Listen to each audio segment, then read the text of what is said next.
Jangan engkau sekali-kali menerima apa-apa pemberian daripada gubernur-gubernur dan juga raja-raja yang zalim. Dan begitu juga jangan kau menerima hadiah mereka walaupun kau mengetahui bahawasanya pemberian dan hadiah itu adalah sumber daripada halal. Kerana tamakmu kepada pemberian mereka itu merosakkan agamamu, dan sudah pasti akan lahir di dalam dirimu sifat kepura-puraan dan terpaksa menghormati mereka dan menyetujui kezaliman mereka. Semua ini merupakan perkara yang sangat merosakkan agama dan sekurang-kurang mudarat yang akan terkena kepada engkau bila engkau telah menerima pemberian mereka atau telah mengambil manfaat daripada dunia mereka, ialah engkau mencintai mereka. Jadi sekurang-kurangnya bila terima, kita akan jadi suka. Kisah ni kita akan baca dalam Khulafa Ar-Rasyidin dan juga dalam gubernur-gubernur di zaman mereka yang memiliki sifat kepimpinan yang luar biasa. Zuhudnya mereka di segi harta dan sebagainya. Lepas tu Sayyidina Umar bin Abdul Aziz walaupun dah jadi khalifah, ketika mana isteri dia menerima hadiah daripada pemerintah Rom, maka dia beri isteri dia dua pilihan. Sama ada hadiah tu awak terima dan saya ceraikan awak, ataupun hadiah tu kembali ke Baitul Mal. Jadi isteri dia Masya Allah salihah. Isteri dia memilih untuk pulangkan harta tersebut dan kekal menjadi isteri khalifah. Sebab dia kata harta datang dan pergi, tapi nak dapat khalifah yang wara', khalifah yang salih macam Umar bin Abdul Aziz, itu tak mudah. Maka dia lebih memilih untuk duduk bersama dengan khalifah. Maka kalau itu orang yang dah bertaraf khalifah pun masih lagi tidak menerima pemberian daripada pemerintah yang lain. Kerana kalau pemerintah yang diterima itu pemerintah yang jahat, berarti akan cinta kepada kejahatan mereka. Sekurang-kurangnya akan cinta kepada watak orang tersebut kerana pemberian dia, walaupun dia itu orang yang fasik, orang yang tak semayang dan sebagainya. Jadi kalau khalifah ataupun sultan ataupun pemerintah pun tak menerima hadiah daripada pemerintah zalim yang lain, maka kita orang biasa lebih lagi tak boleh terima lah. Kerana kita akan lebih terkesan dan lebih gembira dengan pemberian tersebut, dan itu akan menyebabkan hati kita suka pada mereka. Sedangkan khalifah yang dah kaya, yang ada harta pun menolak pemberian daripada orang yang zalim. Jadi apalagi kita orang miskin, kalau terima lagi suka, lagi kita akan sayang. Jadi dengan begitu kita akan sayang kepada kezaliman dan kejahatan mereka. Maka kerana itu jangan terima. Dan benda ni masih ada diamalkan oleh sebahagian orang-orang alim yang tak terima hadiah daripada orang kaya, yang tak terima hadiah daripada orang-orang yang berpengaruh, sebab takut mempengaruhi agama ataupun ilmu mereka. Contohnya kita tengok Syekh Nuruddin dan sebagainya, orang-orang yang tegas, siapa ke, orang alim ke, orang politik ke, raja ke, semuanya ditolak pemberian tersebut, kemudian berkata lurus walaupun tak dipersetujui oleh mereka. Jadi benda tu banyaklah. Kalau kita tahu di tempat kita di negeri Pahang pun ada beberapa ulama yang menolak pemberian, bahkan mereka kalau kuliah pun tak nak terima pun ada juga. Macam contoh Maulana Johari je, kuliah tak nak terima, bayaran tak boleh. Jadi biasa kalau orang nak bayar, orang bayar dekat madrasah dia. Kalau dia takkan terima dalam ceramah-ceramah dia pembayaran. Itu baru daripada pihak-pihak masjid. Belum lagi orang berkuasa. Jadi mereka lebih suka pada benda-benda tu diusahakan sendiri. Sama dengan Sri Talim. Sri Talim waktu buat masjid madrasah dia tak terima daripada pemerintah duit. Semua duit daripada mereka sendiri, daripada dana mereka sendiri, bukan daripada orang-orang berkuasa ataupun pemimpin-pemimpin. Supaya mereka boleh buat mereka punya pengajian dengan tertib. Sebab kalau masuk duit orang kaya, nanti orang kaya akan buat tertib je. Saya nak macam ni, saya nak macam tu, akan jadi susah. Maka kalau itu mereka berpendirian tegas untuk menolak pemberian ini, so mereka boleh jalankan dengan adil dan saksama tanpa terpengaruh dengan duit-duit orang lain. Maka siapa mencintai seseorang, sudah pasti ia suka akan panjang umur dan kekal kuasanya.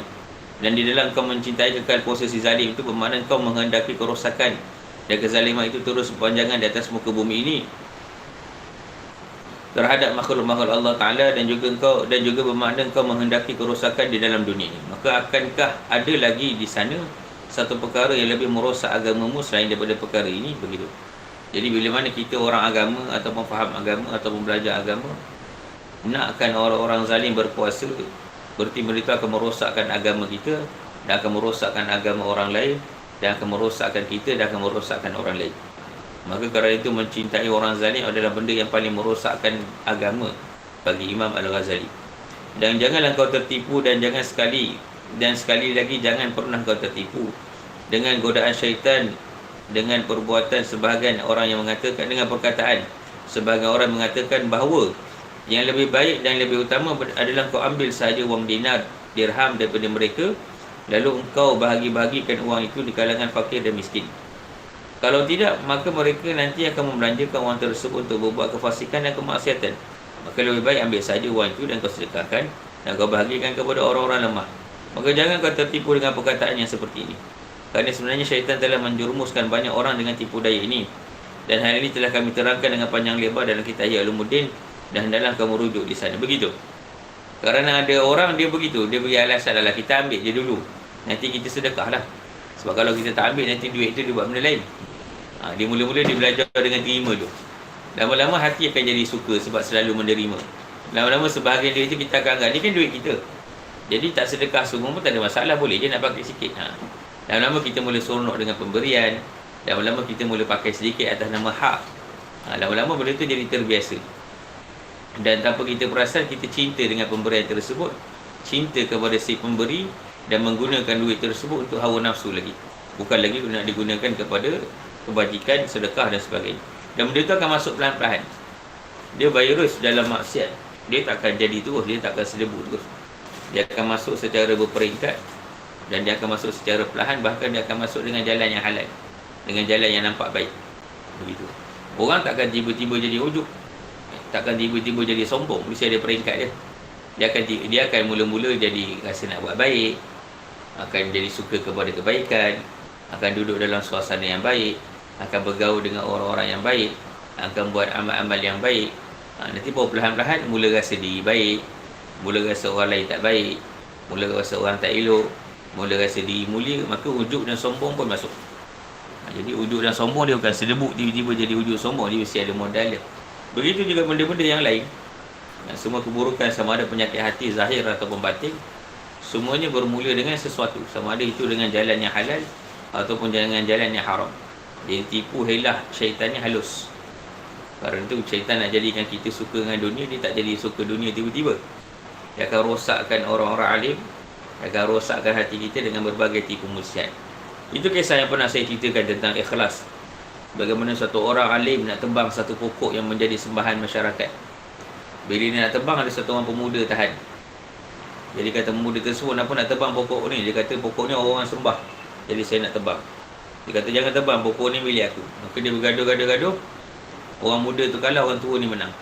Dia waktu dia nak tebang pokok tu, kata pemuda tersebut, jangan-jangan, setiap pagi saya akan hantar duit ke rumah awak 3 dirham setiap pagi, dengan syarat jangan tebang pokok ni. Jadi lelaki tu dia pun setuju. Jadi bila mana dia bangun pagi, tengok kat rumah dia ada 3 dirham. Okeylah. Esok bangun ada 3 dirham, 3 dirham. Dan begitulah seterusnya. Sampai satu hari dia bangun tak ada dirham. Hari kedua bangun tak ada dirham. Hari ketiga, jadi dia tahu orang tu menipu. Maka dia datang sekali lagi bawa kapak nak tebang pokok tersebut. Pemuda tu tahan.